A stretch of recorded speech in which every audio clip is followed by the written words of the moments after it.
கடவுளுக்கு நெய்வேத்தியம் படைச்சாதான் எங்களுக்கு அருள் கொடுப்பாங்களா அப்படின்னு நிறைய பேர் கேட்குறீங்க. நெய்வேத்தியம்னா என்னங்க?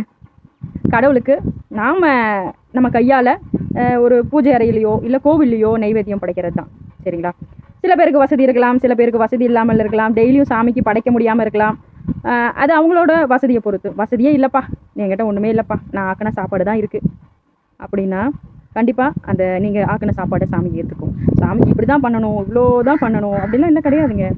நீங்கள் என்ன கொடுத்தாலும் உள்ள உணர்வோட உள்ள அன்போட ஒரு தாயாக பாவிச்சு கொடுங்க. ஒரு குழந்தையா சாமியை ஒரு குழந்தையா தன்னோட குழந்தையா நினச்சி கொடுங்க. உங்களை ஒரு தாயாக ஏற்றுக்குவாங்க, உங்களை ஒரு மகளாக ஏற்றுக்குவாங்க. நீங்கள் கொடுத்தா எது கொடுத்தாலும் சாப்பிடுவாங்க. என்கிட்ட ஒரு பொட்டுக்கலை தான்ப்பா இருக்குது, என்கிட்ட சீனி மட்டும்தான்டா இருக்குது அப்படின்னு நீங்கள் எது கொடுத்தாலும் ஏற்றுக்குவாங்க.